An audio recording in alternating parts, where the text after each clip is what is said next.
The marriage certificate still exists in the Louisiana State Archives, yellowed and brittle, bearing the names of Jeremiah Aldrich and Celeste, listed simply as property beneath his signature. What makes this document so disturbing isn't just the grotesque nature of the union between a plantation owner and his enslaved cook, but the 13 mysterious deaths that followed in the months after their wedding ceremony in March 1854.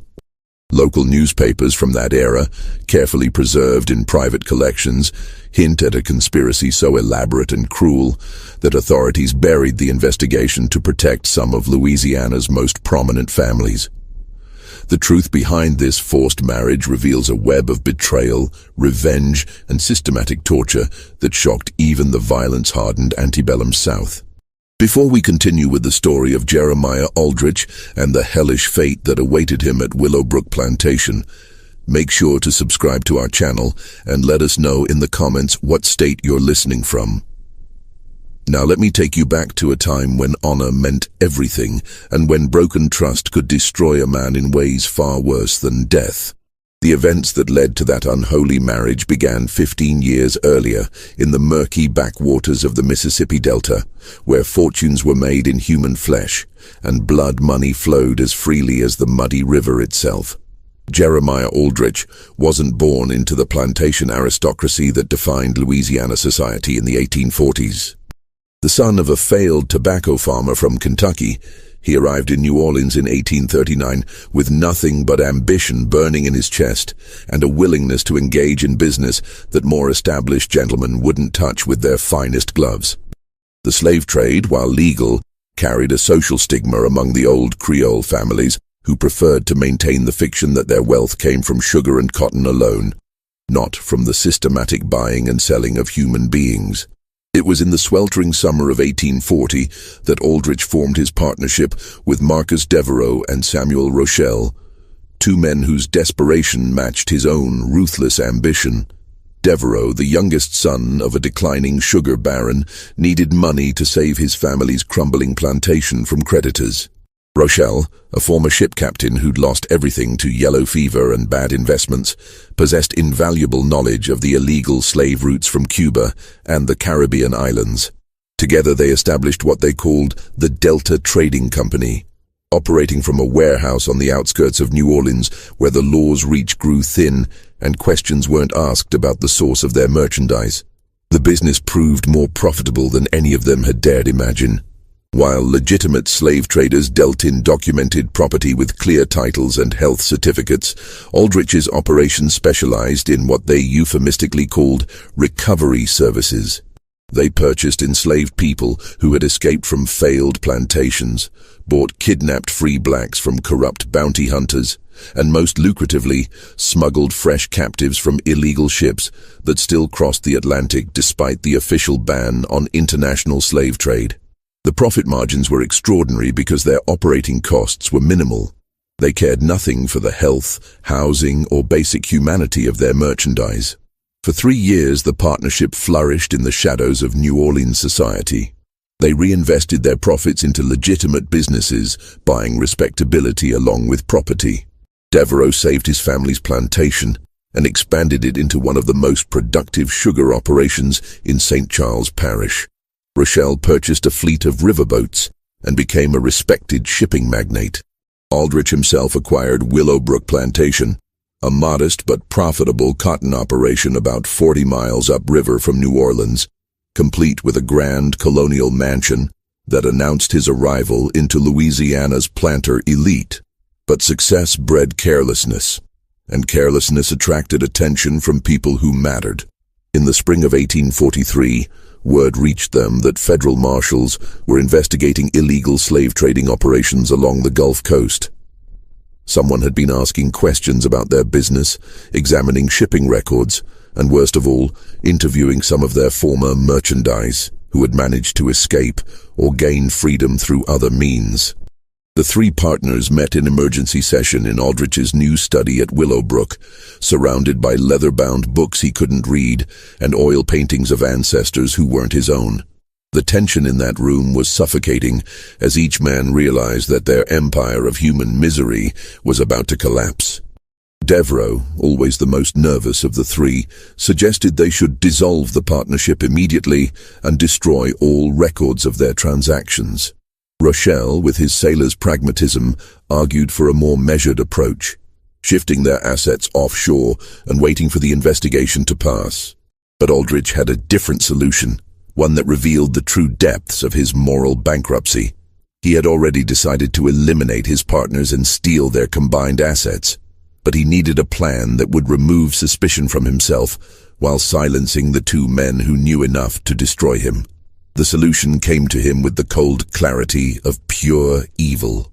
He would murder both men and arrange the scene to suggest they had killed each other in a dispute over money. With Devereaux and Rochelle dead, he would be the sole survivor of a tragic business disagreement, free to disappear the evidence of their illegal activities while keeping all their accumulated wealth for himself. The murder took place on a humid evening in June 1843, at the warehouse that had served as their base of operations for 3 years. Aldrich had arranged the meeting under the pretense of planning their exit strategy from the slave trading business. He chose the location carefully. The warehouse district was largely abandoned after sunset, and the building itself was scheduled for demolition the following month as the city expanded its commercial port facilities.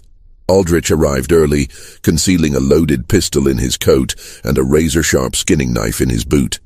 His plan was brutally simple. Shoot Devereaux first, then stage a knife fight with Rochelle that would end with both men dead and him claiming self-defense. He had even prepared false witnesses, 3 men he'd hired from the docks who would swear they'd seen Devereaux and Rochelle arguing violently earlier that day over missing money from their accounts. When his partners arrived, they found Aldrich already seated at their usual planning table, a bottle of expensive whiskey and 3 glasses arranged between stacks of ledgers and shipping documents. The conversation began normally, with Devereaux reviewing the legal threats they faced and Rochelle outlining a plan to transfer their assets to banks in Havana, where American law couldn't reach them.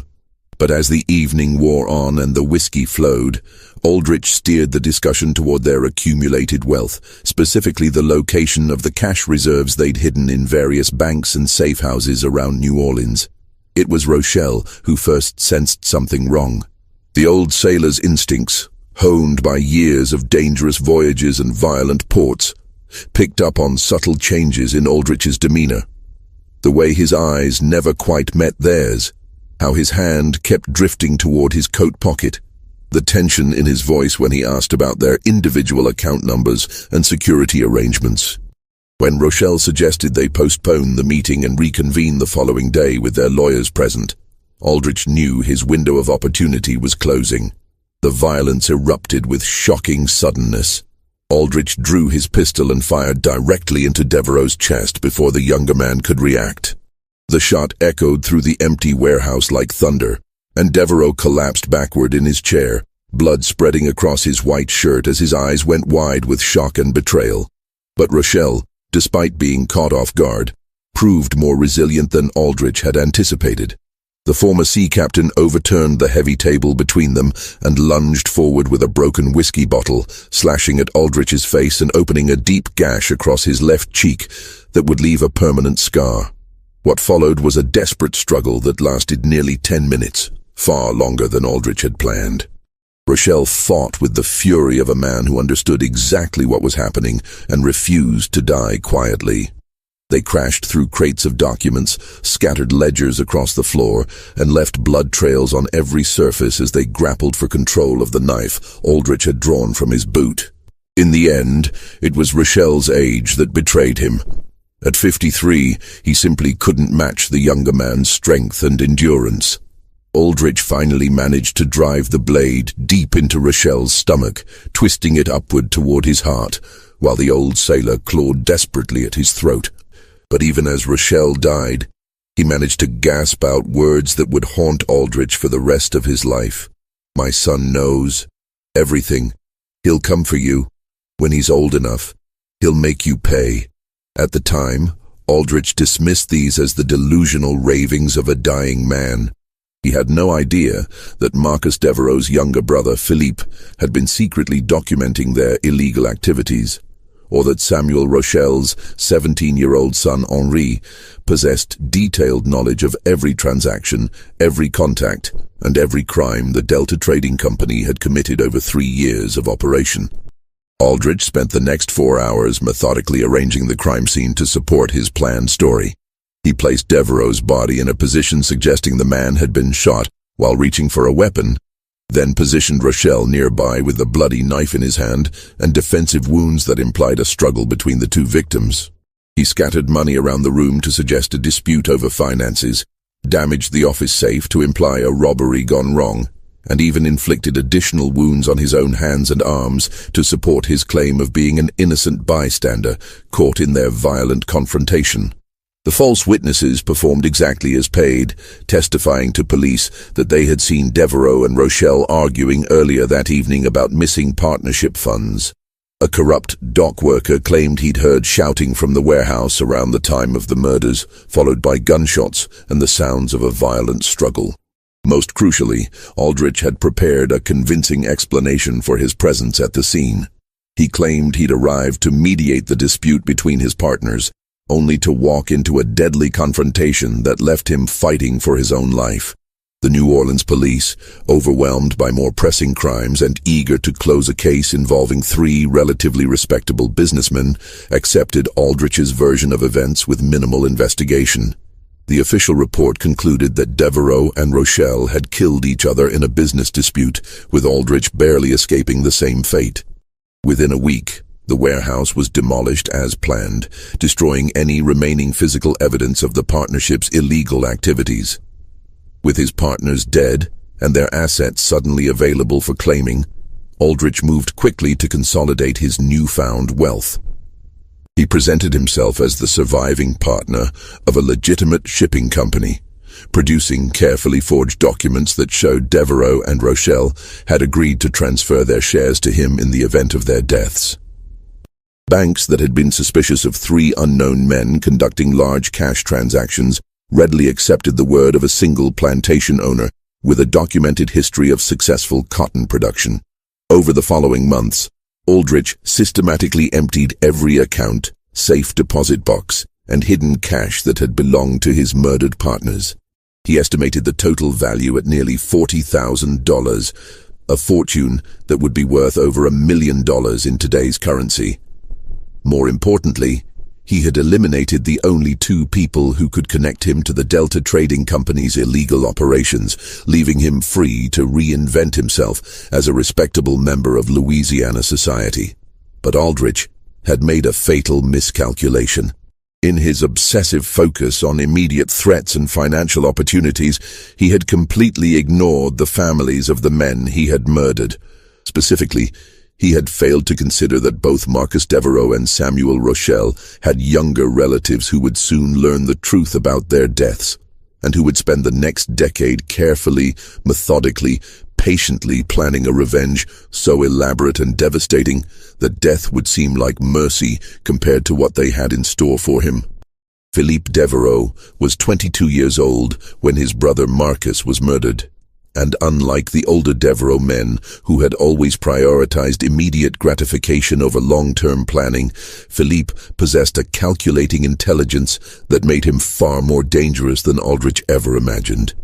As Marcus's closest confidant and unofficial business manager, Philippe had maintained detailed records of every Delta Trading Company transaction, including coded ledgers that documented their illegal slave purchases, shipping manifests from prohibited Caribbean routes, and most damning of all, correspondence with corrupt officials who had facilitated their operations. More importantly, Philippe had never trusted Jeremiah Aldrich. Something about the Kentucky newcomer's eagerness to engage in the most brutal aspects of their business had struck Philippe as excessive, even by the standards of men who trafficked in human flesh.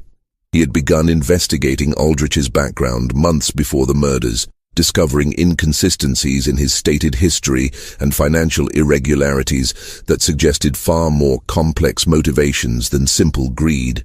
When news of Marcus's death reached Philippe at the family's struggling plantation, his first reaction wasn't grief, but cold, calculating fury. The official story made no sense to anyone who actually knew the three partners. Marcus, while desperate for money, was fundamentally cautious and would never have confronted Samuel Rochelle in a violent manner. Rochelle, despite his rough sailor's background, was a methodical businessman who resolved disputes through negotiation, not knife fights. But most telling of all, Aldrich's account of the evening contained details that Philippe knew to be false, including references to money and accounts that had already been moved to different locations weeks earlier. Within days of the funeral, Philippe began his own investigation into the warehouse murders. Using contacts from his brother's business network, he interviewed dock workers, examined shipping records, and even bribed police officers to review the official evidence. What he discovered confirmed his worst suspicions. The crime scene had been carefully staged. The witnesses had been paid to lie, and several crucial pieces of evidence had been deliberately overlooked or destroyed. Most importantly, he learned that Aldrich had begun accessing his murdered partner's financial assets within hours of their deaths, suggesting a level of preparation that contradicted his claim of being an innocent bystander. Meanwhile, Henri Rochelle was conducting his own investigation from a very different angle. At 24, Samuel's son possessed his father's maritime connections, but combined them with a formal education in law and business that made him uniquely qualified to trace the financial aspects of the murders. Henri had spent several years working in New Orleans banks and shipping companies, building relationships with clerks, managers, and officials who could provide information that Philippe's more direct approach might miss. Henri's investigation revealed the true scope of Aldrich's theft. By carefully examining bank records, shipping manifests, and property transfers, he documented how the murderer had systematically looted every asset belonging to the Delta Trading Company partnership. Henri calculated that Aldrich had stolen over $60,000 in cash, property, and business investments, wealth that represented years of illegal but profitable operations built on the suffering of hundreds of enslaved human beings. But what made Henri truly dangerous was his understanding of how Louisiana's financial and legal systems actually worked. Unlike Philippe, who was focused on proving Aldrich's guilt through direct evidence, Henri realized that a more effective approach would be to use Aldrich's own greed against him. Instead of seeking immediate justice through the corrupt court system, Henri began developing a plan to systematically destroy Aldrich's financial foundation, leaving him vulnerable to the same kind of betrayal and violence he had inflicted on others. The two young men met for the first time in the fall of 1844, more than a year after their relatives' murders. The meeting took place at a discreet restaurant in the French Quarter, where Philippe had arranged to share his evidence with Henri in hopes of coordinating their individual investigations. What neither man expected was how perfectly their different skills and resources complemented each other, or how completely their shared desire for justice would consume the next decade of their lives. By the spring of 1845, Philippe Devereaux and Henri Rochelle had transformed their individual quests for justice into something far more sophisticated and dangerous. A carefully coordinated conspiracy designed to destroy Jeremiah Aldrich through the same methods he had used to murder their relatives: betrayal, financial manipulation, and ultimately violence disguised as legitimate business. But unlike Aldrich's impulsive brutality, their approach would be methodical, patient, and absolutely devastating in its thoroughness. The first phase of their plan focused on infiltrating Aldrich's social and business networks. Philippe, using his family's remaining connections in Louisiana society, began frequenting the same gentlemen's clubs, political gatherings, and social events where Aldrich was establishing himself as a respectable planter. His goal wasn't to confront his brother's killer directly, but to study the man's habits, weaknesses, and most importantly, his financial vulnerabilities. Philippe was blessed with his late brother's charm and social skills, and within months he had positioned himself as one of Aldrich's casual acquaintances. someone trustworthy enough to share drinks with, but not significant enough to be considered a threat. Meanwhile, Henri was using his banking connections to trace every aspect of Aldrich's financial empire. He discovered that the plantation owner's apparent wealth was built on a foundation of risky investments, leveraged loans, and business ventures that generated impressive short-term profits but created long-term liabilities. Most crucially, Henri learned that Aldrich had developed a serious gambling problem, regularly losing thousands of dollars in high-stakes poker games and horse racing bets that he funded through increasingly desperate borrowing against his plantation's future crops. The gambling addiction gave them the perfect opening for their revenge.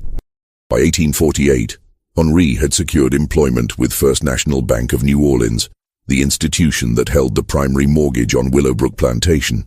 From this position, he was able to subtly manipulate Aldrich's credit arrangements, ensuring that loan renewals came with slightly higher interest rates, that payment schedules were structured to create cash flow problems during critical planting seasons, and that the plantation owner was gradually pushed toward the kind of financial desperation that made men vulnerable to manipulation. Simultaneously, Philippe had cultivated relationships with several of New Orleans' most notorious gambling operators, men who ran high-stakes games where fortunes could be won or lost in a single evening. Through carefully placed bribes and promises of future favors, Philippe arranged for Aldrich to be invited to increasingly expensive games, where the stakes were higher and the other players were secretly working together to ensure that the plantation owner would lose far more than he could afford. The beauty of their approach was its patience and subtlety. Rather than confronting Aldrich directly or seeking quick revenge through violence, they were systematically destroying the financial foundation that supported his social position and self-image. Every loan that came due created stress. Every gambling loss deepened his desperation, and every failed attempt to raise quick cash through risky investments pushed him closer to the kind of complete ruin that would leave him vulnerable to whatever final punishment they chose to inflict. By 1851, their efforts were beginning to show results. Aldrich's debts had grown to nearly $30,000, and the interest payments alone were consuming most of his plantation's annual profits. He had been forced to sell several parcels of his land to cover gambling losses, and rumors were circulating among Louisiana's planter elite that Willowbrook Plantation was in serious financial trouble. More importantly, Aldrich's personality was beginning to show the strain of constant financial pressure. He had become short-tempered, suspicious of his neighbor's motives, and increasingly desperate in his attempts to find new sources of income. But Philippe and Henri were not content with mere financial ruin. Their ultimate goal was to subject Aldrich to the same kind of humiliation and terror that their murdered relatives had experienced in their final moments. They wanted him to understand that his prosperity had been built on blood, that his respectability was a fiction, and that justice had finally found him despite all his careful planning and brutal efficiency. The final phase of their revenge would require them to push Aldrich beyond mere financial desperation into a position where he would be forced to accept whatever terms they offered, no matter how degrading or dangerous those terms might be. They needed him to be so completely trapped that death would seem preferable to the alternatives, but they also needed him alive long enough to fully appreciate the sophisticated nature of their vengeance. It was Henri who conceived the idea of using Aldrich's own enslaved people as instruments of his destruction. Every plantation owner lived in constant fear of slave rebellion, and that fear could be exploited by men who understood the psychological dynamics of the master-slave relationship. But rather than inciting an actual uprising, which would be both dangerous and morally problematic, Henri suggested a more subtle approach. They would use Aldrich's marriage to one of his own enslaved people as the ultimate humiliation, a public degradation that would destroy his social standing while leaving him legally powerless to escape the consequences. The selection of Celeste as the instrument of Aldrich's final humiliation was not random. Philippe and Henri had spent months studying every person who lived and worked at Willowbrook Plantation, looking for someone whose forced marriage to their target would create the maximum possible social damage, while also providing them with a reliable means of controlling Aldrich's ultimate fate. Celeste met all their requirements perfectly, but for reasons that went far deeper than her physical appearance or social status. At 38 years old, Celeste was indeed a large woman, but her size was the least remarkable thing about her from Philippe and Henri's perspective. What made her invaluable to their plans was her intelligence, her complete loyalty to her own survival, and most importantly, her absolute hatred for Jeremiah Aldrich.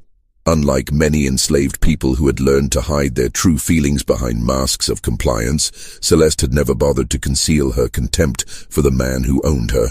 She performed her duties as head cook efficiently and without complaint, but anyone who observed her carefully could see the cold fury that burned behind her eyes whenever Aldrich was present.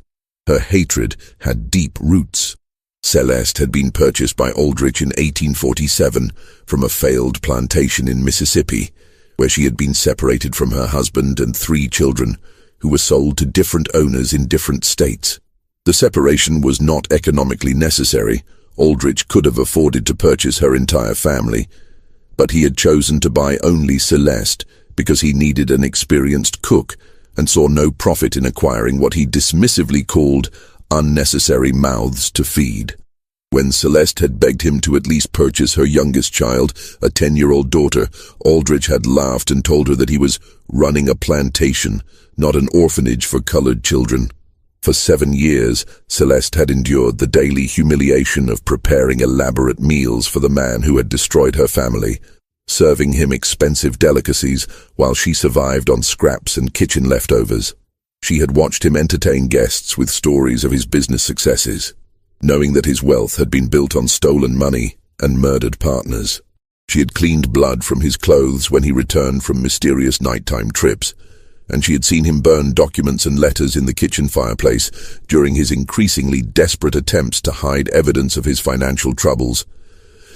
More importantly, Celeste had gradually accumulated detailed knowledge of Aldrich's daily routines, his personal habits, his health problems, and his growing paranoia about potential threats from creditors and business rivals. She knew which foods he preferred, which medicines he took for his chronic stomach ailments, and which rooms of the plantation house he visited most frequently. This knowledge made her an perfect potential ally for anyone seeking to manipulate or harm her owner, but it also made her extremely valuable to Philippe and Henri's specific plans for revenge. The approach to Celeste required delicate handling. Neither Philippe nor Henri could risk direct contact with an enslaved person on Aldrich's property, as such contact would be both legally dangerous and likely to arouse suspicion. Instead, they used intermediaries, free people of color who worked in New Orleans markets and had legitimate reasons for occasional visits to rural plantations. Through these contacts, they gradually established communication with Celeste, initially offering small amounts of money in exchange for information about Aldrich's activities and habits. What they discovered exceeded their expectations. Celeste not only possessed detailed knowledge of her owner's vulnerabilities, but she had been conducting her own subtle campaign of psychological warfare against him for years. She had been deliberately oversalting his food to aggravate his stomach problems, accidentally breaking his favorite dishes and personal items, and spreading rumors among the other enslaved people about his financial troubles and potential plans to sell them to cover his debts. Her actions had been careful and deniable, designed to create stress and paranoia without providing clear evidence of deliberate sabotage. When Philippe and Henri finally revealed their true identities and their plans for Aldrich's destruction, Celeste's response was immediate and unequivocal. She would do whatever was necessary to help them destroy the man who had murdered their relatives and ruined her own life.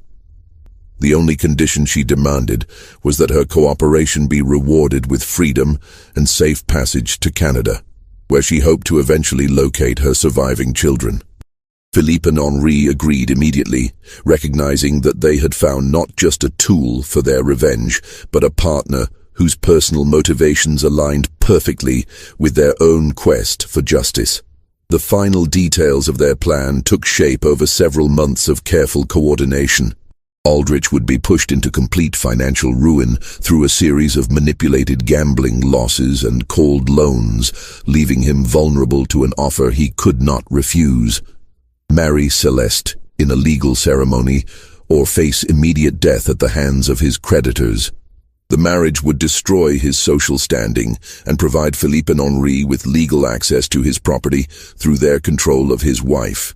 Most importantly, it would place Celeste in a position where she could gradually poison Aldrich over several months, causing him to suffer the same slow, agonizing death that their murdered relatives had experienced. But the plan required one more crucial element: timing. They needed to ensure that Aldrich's financial collapse coincided with a period when he would be isolated from potential allies and unable to seek help from law enforcement or political connections.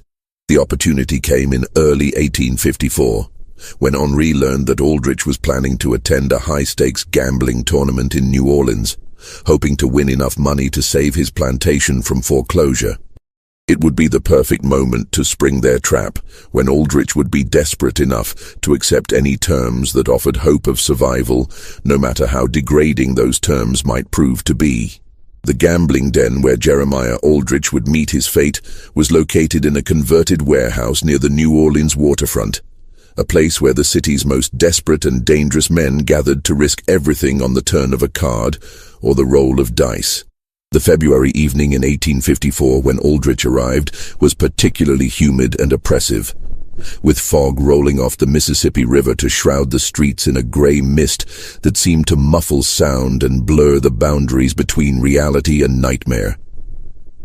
Aldrich entered the den carrying a leather satchel containing $8,000, nearly every liquid asset he could scrape together through the sale of slaves, equipment, and personal property from Willowbrook Plantation.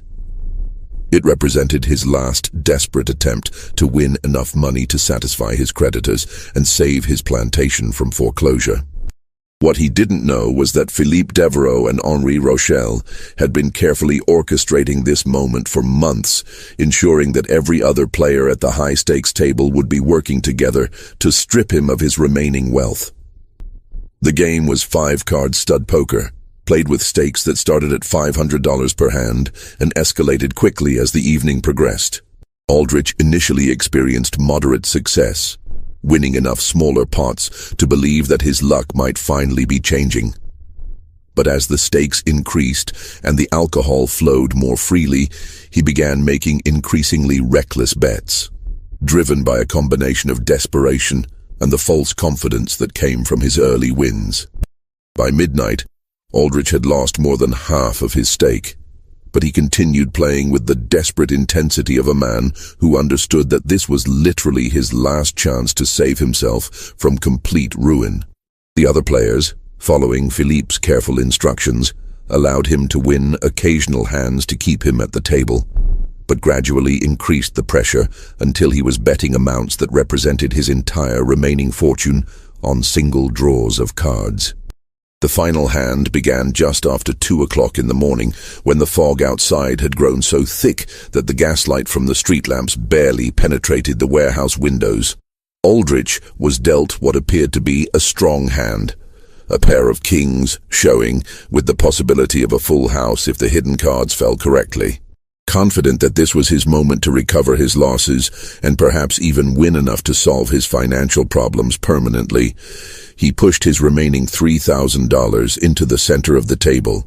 But the other players had been dealt even stronger hands, and more importantly, they had been coordinating their bets to ensure that the final pot would be large enough to completely bankrupt Aldrich while leaving him with debts far exceeding anything he could possibly repay. When the cards were finally revealed, Aldrich's pair of kings lost to a full house held by a man he didn't recognize, a cold-eyed stranger who collected the winnings with the methodical efficiency of someone who had been certain of the outcome from the beginning. As the reality of his complete financial destruction began to sink in, Aldrich sat frozen at the empty table, staring at the felt surface where his last hope had just evaporated. The other players had already departed, but the stranger who had won the final hand remained seated across from him, studying Aldrich with the intensity of a scientist examining an interesting specimen. After several minutes of oppressive silence, the stranger finally spoke, his voice carrying a slight French accent that seemed familiar, but which Aldrich couldn't immediately place. "Mr. Aldrich," the man said, "I believe we need to discuss your outstanding obligations. You see, the gentlemen who just departed are not merely gamblers. They represent certain business interests that have been very patient with your financial difficulties. But patience, like luck, eventually runs out." It was at this moment that Philippe Devereaux stepped out of the shadows near the warehouse entrance, his face illuminated by the flickering gaslight in a way that made his resemblance to his murdered brother unmistakably clear. Aldrich's blood turned to ice as he recognized the features he had seen twisted in pain and shock 11 years earlier, when Marcus Devereaux had died with a bullet in his chest and betrayal in his eyes. "You look like you've seen a ghost, Jeremiah," Philippe said, moving closer to the table with predatory grace. "Perhaps because you have. My name is Philippe Devereaux, and I believe you knew my older brother Marcus quite well. In fact, you were the last person to see him alive, weren't you?" The warehouse suddenly felt impossibly cold despite the humid Louisiana air outside. Aldrich's hands began to shake as the full scope of his situation became clear. This had never been a random gambling tournament or a chance to save his plantation. It had been an elaborate trap, planned and executed with the kind of methodical precision that spoke of years of patient preparation and unlimited hatred. Henri Rochelle emerged from another corner of the warehouse, completing the triangle of accusers that surrounded Aldrich at the poker table. "My father Samuel always said you were clever, Mr. Aldrich. Clever enough to murder 2 men and steal their life's work, but apparently not clever enough to realize that dead men sometimes leave behind sons who remember their father's stories and never forget their father's killers." The warehouse fell silent, except for the distant sound of ship horns echoing across the fog-shrouded river. Aldrich sat paralyzed between his accusers, his mind racing through possible escapes and finding none. He was alone in an isolated building with 2 men who had spent over a decade planning his destruction, and his complete financial ruin meant that no one would be looking for him if he simply disappeared into the Mississippi Delta. Philippe moved to the chair directly across from Aldrich, settling himself with deliberate care before speaking again. "We know everything, Jeremiah. We know about the Delta Trading Company and your illegal slave trading operations. We know about the warehouse where you murdered our fathers in cold blood. We know about the forged documents and the bribed witnesses and the systematic theft of everything they had worked to build. Most importantly, we know that you've been living on blood money for 11 years, building your respectable plantation lifestyle on the foundation of their corpses." Henri approached from the other side, producing a leather folder filled with documents that he spread across the poker table like evidence in a courtroom. "These are copies of every financial transaction you've made since 1843, Mr. Aldrich. Bank records showing how you looted our father's accounts. Property transfers demonstrating how you acquired assets that rightfully belonged to their estates. Even correspondence with some of the corrupt officials who helped you cover your tracks.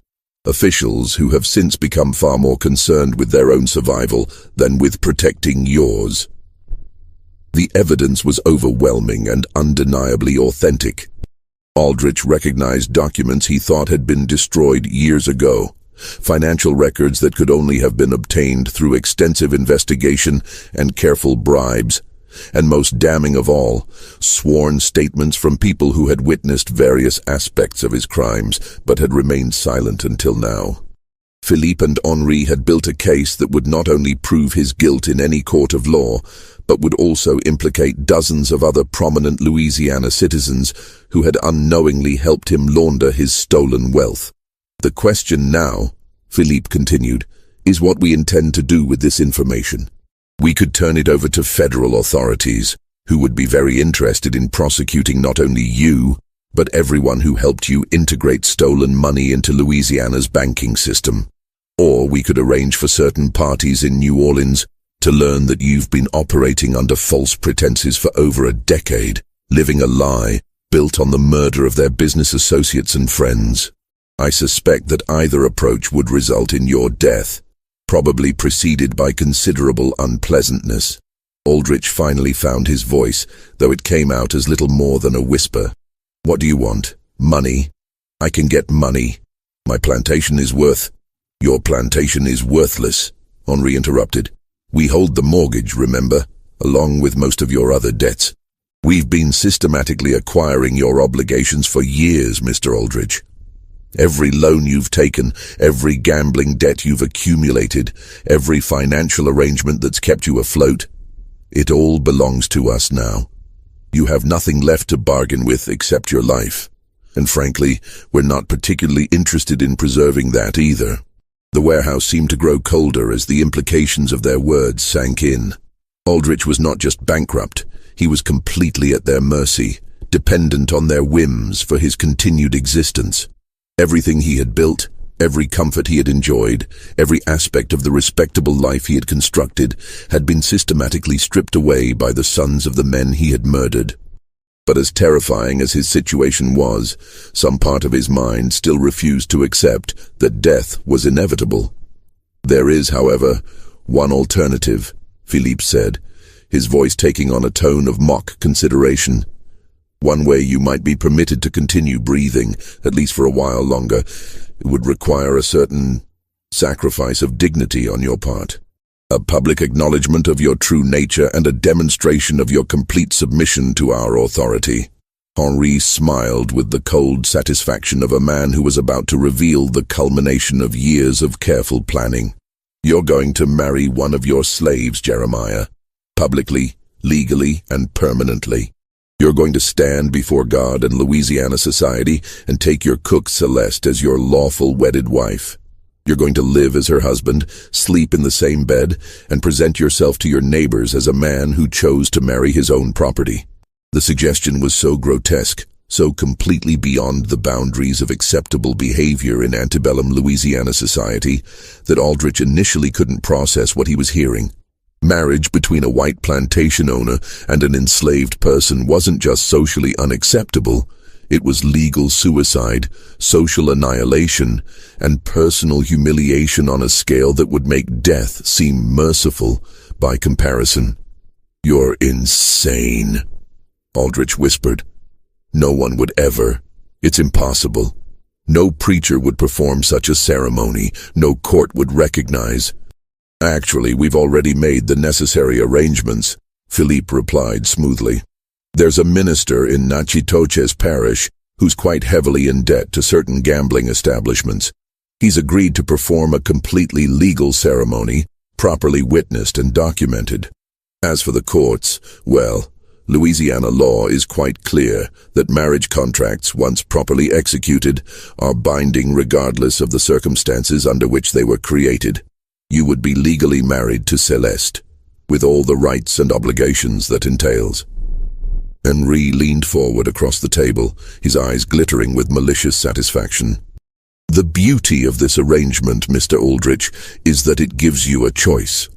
You can refuse our generous offer and face immediate consequences for your crimes, consequences that would involve considerably more physical pain than you might imagine. Or you can accept temporary humiliation in exchange for continued life, however degraded that life might become. The warehouse fell silent again as Aldrich wrestled with the impossible decision. Death would be final, but at least it would preserve some vestige of his reputation. His neighbors might remember him as a man who had gambling problems and business failures, but they wouldn't know the truth about his murders or his crimes. Marriage to Celeste, on the other hand, would destroy every aspect of his social identity while leaving him alive to endure years of public humiliation and private torment. How long? He finally asked. If I agree to this arrangement, how long would it last? Philippe and Henri exchanged a look that spoke of shared understanding and mutual satisfaction. For the rest of your natural life, Mr. Aldrich, marriage is a sacred bond, after all. Though given your age and apparent health problems, we suspect that your natural life might not extend quite as long as you might hope. The implication was clear and chilling. They weren't offering him a temporary humiliation followed by eventual freedom. They were offering him a slow death disguised as marriage, a prolonged torture that would destroy his spirit before finally claiming his body. But the alternative, immediate execution in a fog-shrouded warehouse with his body dumped into the Mississippi River, seemed even worse than whatever they had planned for him. Just when we thought we'd seen it all, the horror in this Louisiana warehouse intensifies. If this story is giving you chills, share this video with a friend who loves dark mysteries, hit that like button to support our content, and don't forget to subscribe to never miss stories like this. Let's discover together what happens next. After what felt like hours but was probably only minutes, Aldrich raised his head and looked directly at his tormentors. "If I agree to this marriage, what guarantee do I have that you won't simply kill me anyway?" "None whatsoever," Henry replied with brutal honesty.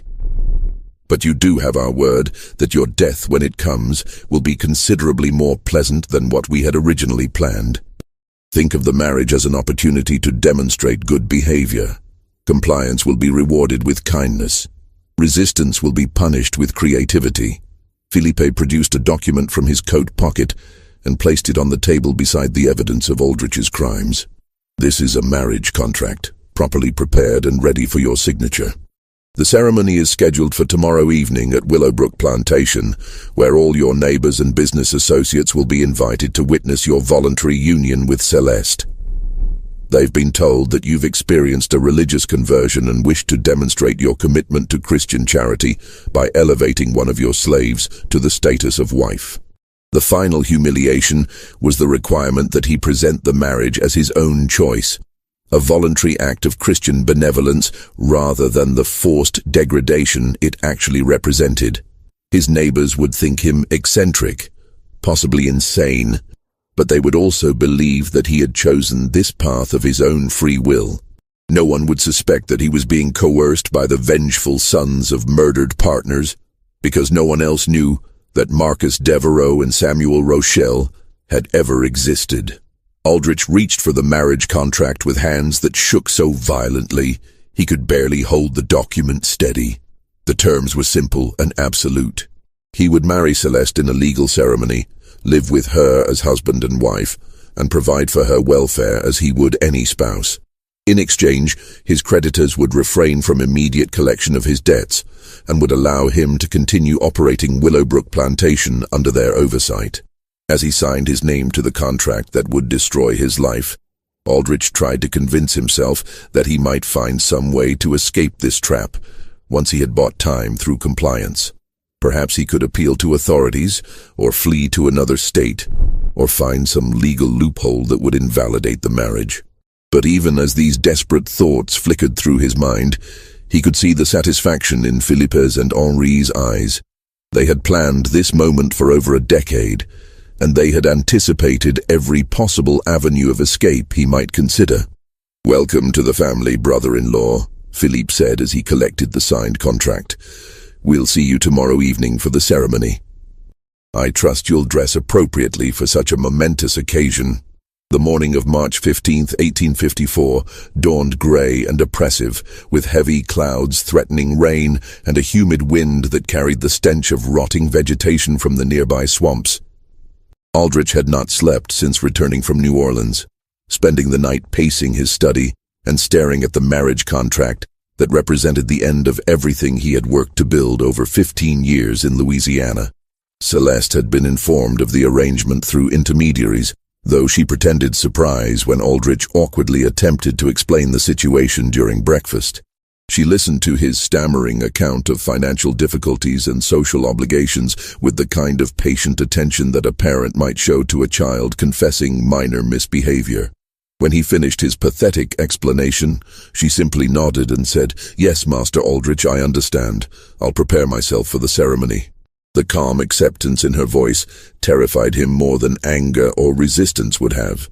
It suggested a level of preparation and coordination that implied she had known about the plan long before he had been forced to agree to it. As he watched her move efficiently around the kitchen, preparing what would be their last meal as master and slave, Aldrich began to realize that his tormentors had been far more thorough in their planning than he had initially understood. Throughout the day, neighbors and acquaintances arrived at Willowbrook Plantation, drawn by invitations that Philippe and Henri had sent in Aldrich's name. The guests were told that they were witnessing a remarkable demonstration of Christian charity, as their neighbor had decided to honor one of his most faithful servants by offering her the protection and dignity of marriage. Most arrived expecting to see some sort of elaborate joke or perhaps evidence that Aldrich had finally succumbed to the mental instability that his recent financial troubles seemed to suggest. What they found instead was a properly organized wedding ceremony, complete with decorations, refreshments, and a nervous groom who seemed genuinely committed to the bizarre proceedings. Aldrich had dressed in his finest clothes, as Philippe had suggested, and he played his role with the desperate conviction of a man who understood that his survival depended on a convincing performance. When guests asked about his unusual decision, he repeated the explanation about religious conversion and Christian duty, with enough apparent sincerity that most accepted it as the eccentric choice of a man under considerable stress. Celeste appeared for the ceremony, dressed in a simple but elegant gown that someone had provided for the occasion. At 38, she was indeed a large woman, but she carried herself with dignity and composure that impressed even the skeptical guests. More importantly, she seemed genuinely pleased by the attention and respect she was receiving, smiling graciously at the assembled crowd and thanking them for witnessing what she called the most important day of my life. The minister from Nachitoches parish performed the ceremony with professional efficiency, reading the traditional vows and asking for the appropriate responses from both bride and groom. When he reached the part about speaking now or forever holding your peace, several guests shifted uncomfortably, but no one was brave enough to challenge what appeared to be a legal and voluntary union between consenting adults. Aldrich's voice barely carried beyond the first row of witnesses when he spoke his vows, but Celeste's responses were clear and confident. She promised to love, honor, and obey her new husband with the kind of conviction that made the ceremony seem almost normal, as if marriages between plantation owners and their former slaves were commonplace events in Louisiana society. The most disturbing moment came when the minister pronounced them husband and wife and instructed Aldrich to kiss his bride. The plantation owner's face went pale as he leaned forward to fulfill this final requirement, and for a moment it seemed as though he might collapse entirely. But Celeste steadied him with surprising gentleness, rising on her toes to meet his lips in a brief, chaste kiss that sealed their legal union and began the final phase of his destruction. As the guests departed, most shaking their heads in bewilderment at what they had witnessed, Aldrich found himself alone with his new wife in the plantation house that had once represented his successful integration into Louisiana society. The building suddenly felt foreign and threatening, as if the marriage ceremony had transformed familiar rooms into alien spaces where he no longer belonged. Celeste moved through the house with the confidence of someone who understood that the power dynamic had shifted permanently. She began rearranging furniture and personal belongings with casual authority, making changes that emphasized her new status as mistress of the household. When Aldrich attempted to protest one of her decisions, she fixed him with a stare that contained years of accumulated hatred and quietly said, "We're married now, Jeremiah. Husband and wife. Partners. I think it's time we started acting like it, don't you?" That first night, as they lay in the same bed that had once been his private sanctuary, Aldrich understood that his tormentors had devised a punishment far more sophisticated than simple death. They had trapped him in a daily reminder of his powerlessness, surrounded him with the constant presence of someone who knew exactly what he had done and exactly what he deserved. Every meal she cooked, every word she spoke, every gesture of apparent affection would be a calculated reminder that his comfortable life had been built on blood and theft. But the true horror was yet to come. As Aldrich would soon discover, the marriage was not the culmination of Philippe's and Henri's revenge. It was merely the beginning of a slow, methodical destruction that would make his final moments in that warehouse seem merciful by comparison. The first month of marriage passed with deceptive normalcy, as Celeste settled into her new role with an efficiency that impressed even Aldrich's remaining neighbors. She managed the household staff with firm authority, entertained the few visitors who still felt comfortable calling on Willowbrook Plantation, and maintained the social pretenses that allowed her husband to preserve some vestige of his former respectability. To outside observers, the unlikely marriage appeared to be functioning as well as any conventional union in rural Louisiana. But Aldrich was beginning to notice subtle changes in his daily routine that filled him with growing unease. His breakfast coffee had developed a slightly bitter aftertaste that he couldn't identify, despite being prepared with the same beans and methods Celeste had used for years. His evening meals, while expertly prepared and beautifully presented, left him feeling vaguely nauseated and unusually tired. Most disturbing of all, he had begun experiencing headaches and episodes of dizziness that seemed to worsen whenever he spent extended time in his wife's company. Initially, he attributed these symptoms to stress and the emotional toll of his degraded circumstances. The humiliation of his forced marriage, combined with his awareness of his complete dependence on Philippe's and Henri's continued mercy, was certainly enough to cause physical problems. But as the weeks passed and his condition gradually worsened, Aldrich began to suspect that his symptoms might have a more deliberate cause. His suspicions were confirmed during a conversation with Dr. Hamilton Warren, Willowbrook's longtime physician, who had come to examine Aldrich after he collapsed during a business meeting with potential cotton buyers. Dr. Warren's preliminary examination revealed symptoms consistent with chronic poisoning, specifically the gradual accumulation of toxic substances that were slowly destroying his digestive system and nervous functions. "Your condition is quite serious, Mr. Aldrich," Dr. Warren explained as he packed his medical instruments. "The symptoms suggest prolonged exposure to arsenic or a similar metallic poison. Such poisoning typically occurs over several months, with the victim experiencing increasing weakness, digestive problems, and neurological deterioration. Without immediate treatment and removal from the source of contamination, the condition is invariably fatal." The diagnosis confirmed Aldrich's worst fears about his wife's true intentions. Celeste was systematically murdering him with the same patient methodology that Philippe and Henri had used to destroy his finances and social standing. She was administering poison in carefully measured doses, probably mixed into his food or drink, creating a slow death that would appear natural to anyone who wasn't specifically looking for signs of deliberate harm. But confronting Celeste directly would be both dangerous and pointless. She was protected by her legal status as his wife, her apparent innocence of any wrongdoing, and most importantly, her connections to the two men who controlled every aspect of his continued existence. If he accused her of poisoning him, she could simply deny the charges while Philippe and Henri arranged for more immediate and violent consequences for his paranoid accusations against their chosen instrument of justice. Instead, Aldrich began taking elaborate precautions to protect himself from further poisoning. He started preparing his own meals in secret, using ingredients he personally selected and cooking utensils that he kept hidden in his study. He avoided drinking anything that Celeste had prepared, relying instead on water from a well that only he could access. Most importantly, he began sleeping in a locked guest room rather than sharing the marital bed where his wife might have opportunities to administer poison while he was unconscious. These defensive measures provided temporary relief from his symptoms, but they also created new problems that threatened to expose his growing paranoia to outside observers. Neighbors who visited Willowbrook Plantation began commenting on his gaunt appearance, his nervous behavior, and his obvious reluctance to eat or drink anything in his wife's presence.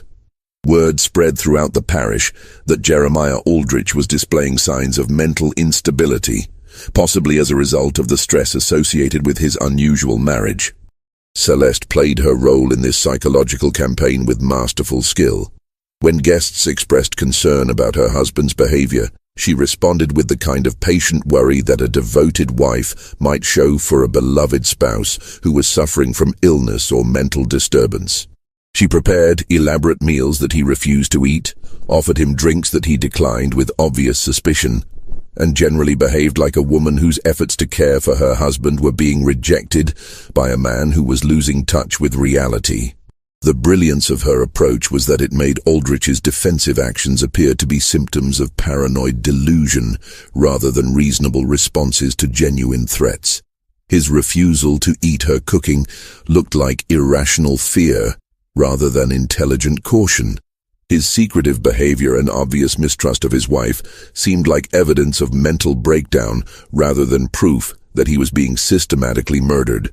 Most devastatingly, his attempts to explain the situation to Dr. Warren and other trusted associates were dismissed as the ravings of a man who had been driven insane by financial stress and social humiliation. No one could believe that a recently enslaved woman would be capable of conceiving and executing such a sophisticated murder plot, or that she would have the knowledge and resources necessary to obtain and administer exotic poisons over an extended period.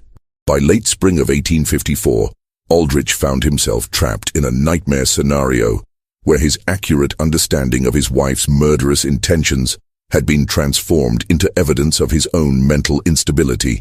He was being slowly killed by a woman he was legally bound to live with, while his every attempt to protect himself or seek help was interpreted as proof that he was losing his mind.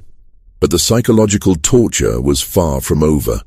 Philippe and Henri had designed their revenge to include not just physical suffering, but complete social isolation and the gradual destruction of every relationship Aldrich had maintained during his years of apparent respectability. They wanted him to die alone, friendless, and utterly convinced that justice had finally caught up with him, despite all his careful planning and brutal efficiency. The truth about his situation was revealed to Aldrich in the most cruel and methodical way possible during a dinner party that Celeste had organized to celebrate their 3-month wedding anniversary. She had invited several of their remaining neighbors, along with Dr. Warren and other prominent members of local society who had maintained cordial relationships with the plantation despite the unusual circumstances of the marriage. Aldrich had spent the day preparing for the evening with his customary paranoia, secretly eating beforehand and planning to avoid consuming anything his wife had prepared. But when the guests arrived, Celeste announced that she had prepared a special surprise for the occasion. A bottle of wine that had supposedly been aging in the plantation cellar since before their marriage, which she wanted to open as a symbolic toast to their future together. The wine was presented with great ceremony, opened in front of all the guests to demonstrate that it hadn't been tampered with, and poured into glasses that had been cleaned and prepared in full view of everyone present. When Celeste proposed a toast to their marriage and their hopes for many more years together, Aldrich found himself unable to refuse without appearing completely insane to his assembled neighbors. As he raised the glass to his lips, Aldrich caught sight of his wife's eyes across the dinner table. For just a moment, her mask of devoted affection slipped, and he saw the cold satisfaction of someone who was about to achieve a long-anticipated victory. But by then it was too late to avoid drinking the wine, and he could only hope that whatever poison she had used would work quickly enough to spare him prolonged suffering. The effects began within minutes of consuming the wine. Aldrich experienced severe stomach cramps, followed by difficulty breathing and a sensation of burning in his throat and chest. As he collapsed at the dinner table, gasping for air and clutching his stomach, the assembled guests assumed they were witnessing the final breakdown of a man who had been slowly losing his mind for months. Dr. Warren immediately began examining Aldrich, but his efforts were hampered by what appeared to be hysterical interference from Celeste. She threw herself across her husband's body, sobbing and begging the doctor to save him, while simultaneously making it impossible for Warren to provide effective medical treatment. Her performance was so convincing that the other guests spent their time comforting her rather than helping with the medical emergency. But as Aldrich lay dying on his own dining room floor, Celeste leaned close to his ear and whispered words that revealed the true scope of the conspiracy that had destroyed his life. Marcus Devereaux was my cousin, Jeremiah. Samuel Rochelle was my uncle by marriage. I've been working with Philippe and Henri since 1845, waiting for the perfect opportunity to watch you die the way you made them die. slowly, painfully, and completely alone. The revelation that his wife was not merely a tool of his enemies, but an active participant in their family conspiracy, added a final layer of horror to Aldrich's death. He had been living for months with a woman whose hatred was personal and immediate, not just hired or coerced. Every meal she had cooked, every conversation they had shared, every moment of apparent domestic tranquility had been part of an elaborate performance designed to maximize his suffering while minimizing suspicion about the true cause of his decline. As his vision darkened and his breathing became increasingly labored, Aldrich could hear Celeste continuing her performance for the benefit of their guests. She was begging Dr. Warren to try harder, pleading with God to spare her beloved husband, and generally behaving like a woman whose world was collapsing around the loss of the man she loved. The other guests were offering comfort and support, completely convinced that they were witnessing a tragic accident rather than the culmination of an 11-year quest for revenge. Jeremiah Aldrich died at 9:47 p.m. on June 18, 1854, surrounded by neighbors who believed he had suffered a stroke or heart attack brought on by months of mental instability and declining health. Dr. Warren's official cause of death was listed as natural causes associated with prolonged nervous exhaustion, a diagnosis that satisfied everyone except Philippe Devereaux and Henri Rochelle, who knew exactly what had killed him and why. The funeral was well attended, with Celeste playing the role of grieving widow with such conviction that several prominent ladies from neighboring plantations offered to help her manage Willowbrook Plantation during her period of mourning. No one suspected that the tearful woman at the graveside was actually celebrating the successful completion of the most elaborate murder plot in Louisiana history. But the story didn't end with Aldrich's death. Philippe and Henri had planned for every contingency, including the disposition of his property and the fate of his widow. As Aldrich's legal heir, Celeste inherited Willowbrook Plantation along with all its debts and obligations, debts that, as they quickly reminded her, were now owed to them as representatives of various financial institutions. Within a month of the funeral, Celeste had signed documents transferring ownership of the plantation to Philippe and Henri in exchange for forgiveness of the outstanding debts. She then disappeared from Louisiana entirely, presumably heading north with enough money to start a new life as a free woman in a place where no one knew her history as either a slave or a murderess. The official records of Jeremiah Aldrich's death and the subsequent transfer of Willowbrook Plantation raised no suspicions among Louisiana authorities, who were dealing with far more pressing concerns as the nation moved inexorably towards civil war. The story of the plantation owner who had married his slave and then died of natural causes became a minor footnote in local history, occasionally mentioned as an example of the eccentric behavior that financial stress could produce in otherwise respectable men. But among certain families in New Orleans and the surrounding parishes, a different version of the story circulated quietly for generations. This version spoke of a conspiracy so elaborate and patient that it had taken 11 years to reach completion, of a justice so perfectly calibrated that the punishment had matched the crime in both duration and suffering. Most importantly, it served as a warning about the dangers of betraying business partners, especially when those partners had relatives intelligent enough and ruthless enough to spend a decade planning the perfect revenge. Philippe Devereaux and Henri Rochelle had achieved something remarkable in the context of antebellum Southern society. They had successfully prosecuted a murder case that no court would have touched, executed a death sentence that no judge would have imposed, and done it all through methods that left no evidence of their involvement.